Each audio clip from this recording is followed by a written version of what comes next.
মৃত্যুর পর কবরে নামানো পর্যন্ত ফেরেশতারা লাশের সাথে কি করে তা সকল মুসলমানের জানা উচিত। আজরাইল যখন আত্মা কবজ করে নেন তখন আত্মা দেহকে বলে, হে দেহ, আল্লাহ তোমাকে সুপ্রতিদান দিক। তুমি আমার সঙ্গী হয়ে আল্লাহর আনুগত্যে অগ্রগামী ছিলে, আর আল্লাহর অবাধ্যে ছিলে খুবই পশ্চাৎপদ। তুমি আমার পক্ষ থেকে মুবারকবাদ গ্রহণ করো, কেননা আজ তুমি নিজেও মুক্তি পেয়েছ আর আমাকেও নাজাত দিয়েছ। এইভাবে দেহ আত্মাকে মুবারকবাদ দেয়। মুমিন বান্দার মৃত্যুতে জমিনের যেই সকল অংশে সে ইবাদত করত সেগুলো কাঁদতে থাকে। আকাশের যেই সকল দুয়ার দিয়ে তার নেক আমল উপরে উঠত সেই সকল দুয়ার তার জন্য কাঁদতে থাকে। যেই দরজা দিয়ে তার রিজিক নেমে আসতো সেই দরজাও কাঁদে। আকাশ জমিনের এই ক্রন্দন দীর্ঘ 40 দিন পর্যন্ত অব্যাহত থাকবে। মালাকুল মউত যখন তার আত্মা কবজ করে নেয় তখন তার দেহের হেফাজতের জন্য সেখানে 500 ফেরেশতা দাঁড়িয়ে থাকে। যদি কেউ তার লাশের পাশ ফিরাতে চায় তখন ফেরেশতারাও এই কাজে মানুষের সহযোগিতা করে। এমনকি কাফন পরিধান এবং সুগন্ধি মাখানের কাজেও ফেরেশতারা অংশ নেয়। লাশের সম্মানার্থে ফেরেশতারা 2 সারি করে ঘর থেকে কবর পর্যন্ত দাঁড়িয়ে যায়। জানাজা পর্যন্ত অতিক্রম করে তখন তারা অভ্যর্থনা জানায়, তার জন্য ক্ষমা প্রার্থনা করে। মুমিনের মর্যাদার এই অবস্থা দেখে ইবলিস এত জোরে চিৎকার করে ওঠে যে তার দেহের হাড়ের কোনো কোনো গ্রন্থির বন্ধন এই সময় ছিঁড়ে যায়। সে আক্ষেপের সাথে তার সঙ্গীদের বলতে থাকে, তোমাদের সর্বনাশ হোক, এই বান্দা তোমাদের ফাঁদ থেকে কিভাবে ফসকে গেল।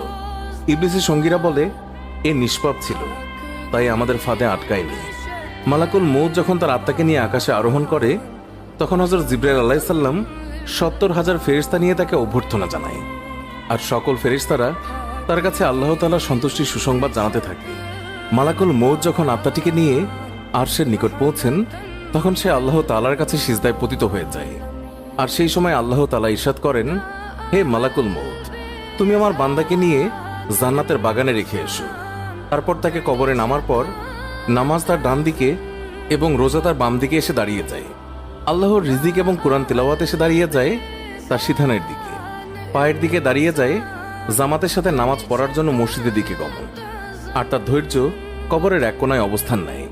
এই সময় আল্লাহ তাআলা তার কবরে আযাবের একটি অংশ প্রেরণ করেন। আযাবটি এসে কবরের ডান দিক থেকে প্রবেশ করতে চায়, কিন্তু নামাজ এসে তাকে বাধা দিয়ে বলে, আযাব, তুমি পিছিয়ে যাও। খোদার কসম, এই বান্দাটি সারা জীবন কষ্টে ছিল, কবরে আসার পর তার কিছুটা আরাম মিলেছে।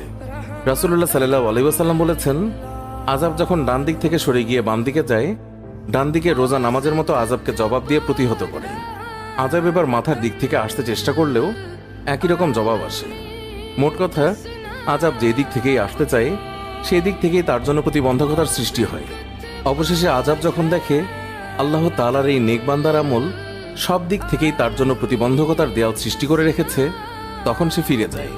আর সেই সময় সবর ওঠে নেক আমল সমূহকে বলতে থাকে, এই আযাবের প্রতিরক্ষায় আমি এই জন্য আসিনি যে মূলত তোমাদের শক্তির পরিমাণ দেখা আমার উদ্দেশ্য ছিল। আমি যদি তাকে প্রতিহত করতে ব্যর্থ হতাম তাহলে আমি অবশ্যই এসে এই বান্দাকে আযাব থেকে রক্ষা করতাম। তোমরাই যখন যথেষ্ট হয়ে দাঁড়ালে তখন আমি এই বান্দার জন্য অতিরিক্ত সঞ্চয় হয়ে রয়ে গেলাম। পুলসিরাত আর মিজানে আমি তার কাজে আসব। এরপরে এই বান্দার কাছে 2 জন ফেরেশতা আসে যাদের চোখ নীল বর্ণের, আওয়াজ ভয়ঙ্কর, গরুর শিঙের ন্যায় দাঁত এবং তার শ্বাসের সাথে নাসা রন্ধ্র দিয়ে অগ্নিশিখা বের হয়। ফেরেশতাদের উভয়ের কাঁধের মধ্যবর্তী স্থান খুবই প্রশস্ত। তারা মুমিন বান্দা ছাড়া কারো উপর দয়া করতে জানে না। 2 জন ফেরেশতাকে মুনকার নাকির বলা হয়। এদের হাতে একটি হাতুড়ি থাকে। এটি এতই ভারী যে সকল মানব দানব মিলে একত্রিত হলেও তা উত্তোলন করতে সক্ষম হবে না। এই 2 জন ফেরেশতা কবরে প্রবেশ করে লাশকে বলে, উঠে বসো। লাশ তৎক্ষণাৎ উঠে বসে যায় এবং কাফনের কাপড় খুলে যায়। ফেরেশতা তখন জিজ্ঞাসা করেন, তোমার প্রভু কে, তোমার ধর্ম কি এবং তোমার নবী কে? এর জবাবে সে বলে, আমার রব হলেন আল্লাহ তাআলা, যার কোনো অংশীদার নেই। আমার ধর্ম ইসলাম, আর হযরত মুহাম্মদ সাল্লাল্লাহু আলাইহি ওয়াসাল্লাম হলেন আমার নবী। তারপর আর কোনো নবীর আগমন হবে না। ফেরেশতারা জবাব শুনে বলল, তুমি সত্য বলেছ।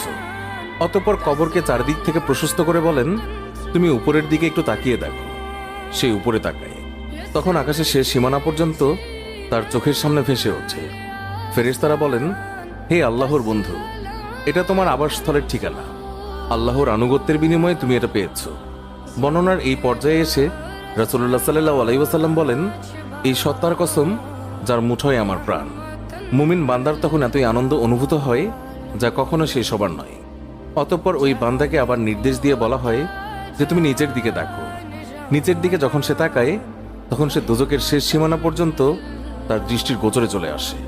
ফেরেশতা তখন তাকে বলে, হে আল্লাহর প্রিয় পাত্র, এই ভয়ানক নরক থেকে তুমি নাজাত পেয়েছ। রাসূলুল্লাহ সাল্লাল্লাহু আলাইহি ওয়াসাল্লাম ইরশাদ করেছেন, ওই বান্দার এই সময় এমন পুলক হয় যা কখনো সমাপ্ত হবার নয়। অতঃপর স্বর্গের ৭৭টি দরজা তার জন্য উন্মুক্ত করে দেয়া হয়। এইসব দুয়ার দিয়ে জান্নাতের সৌরভ এবং সুশীতল সমীরণ তার কবরে পৌঁছাতে থাকে এবং ততদিন পৌঁছাবে যতদিন সে কবরে থাকবে। রাসূলুল্লাহ সাল্লাল্লাহু আলাইহি ওয়াসাল্লাম আলোচনার ধারাবাহিকতা অব্যাহত রেখে বলেন, এরপর আল্লাহ তাআলা মালাকুল মউতকে নির্দেশ দিয়ে বলেন, তুমি আমার দুশমনের নিকট যাও এবং তাকে আমার কাছে নিয়ে এসো। আমি প্রাচুর্যের সাথে তাকে রুজি দিয়েছি, সীমাহীন নিয়ামতের বাড়িপাত করেছি তার উপর, কিন্তু সে আমার সাথে শুধু অবাধ্যতাই করে ফিরেছে। এবার এই দুশমনকে আমার সামনে হাজির করো। মালাকুল মউত আল্লাহর নির্দেশ পেয়ে এমন কদাকার বেশে ওই বান্দার নিকট আগমন করে যে কেউ কোনোদিন এমন ভয়ঙ্কর আকৃতি দেখেনি। তার 12টি চোখ থাকে, তার কাছে এমন একটি লৌহ শলাকা থাকে যার শাখা ও কাঁটা বিশিষ্ট। মালাকুল মউতের সাথে আরও 5 জন ফেরেশতা থাকে। এদের প্রত্যেকের সাথেই থাকে জাহান্নাম থেকে নিয়ে আসা আগুনের চাবুক। মালাকুল মউত অবাধ্য বান্দাকে চাবুক দিয়ে এমনভাবে আঘাত করে যে প্রতিটি কাঁটা তার সারা শরীরের দেহতন্ত্রের মূলে গিয়ে বিদ্ধ হয়ে যায়। অতঃপর সেটি পাকিয়ে টেনে বের করে এবং তার পায়ের নখের তলদেশ থেকে পর্যন্ত আত্মাকে বের করে নিয়ে আসে। তারপর সেই লৌহ শলাকাটি তার উভয়ের পায়ের গোড়ালিতে ঢুকিয়ে দেওয়া হয়।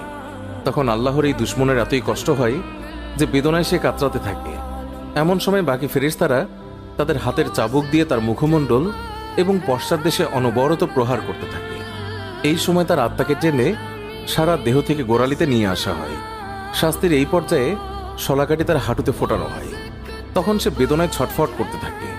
এমন সময় ফেরেশতারা আবার আগুনের চাবুক দিয়ে তার মুখ এবং নিতম্বে মারতে শুরু করে।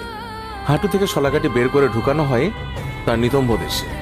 অতঃপর বুকে এবং সবশেষে কণ্ঠনালীতে, তারপর পূর্বের মতোই সেটিকে টেনে বের করা হয়। এরপর ফেরেশতারা জাহান্নাম থেকে সংগ্রহ করা অঙ্গার তার থুতনির নিচে বিছিয়ে দেয় এবং বলে, হে অপবিত্র আত্মা, তুমি বেরিয়ে এসো। তুমি থাকবে প্রখর বাষ্পে, উত্তপ্ত পানিতে এবং ধূম্রকুঞ্জের ছায়ায়, যা শীতল নয় এবং আরামদায়কও নয়। সূরা ওয়াকিয়া আয়াত 42 থেকে 44। মুসনাদে আবি ইয়ালা। আল্লাহ আমাকে এবং সবাইকে বুঝ দান করুন, আমিন।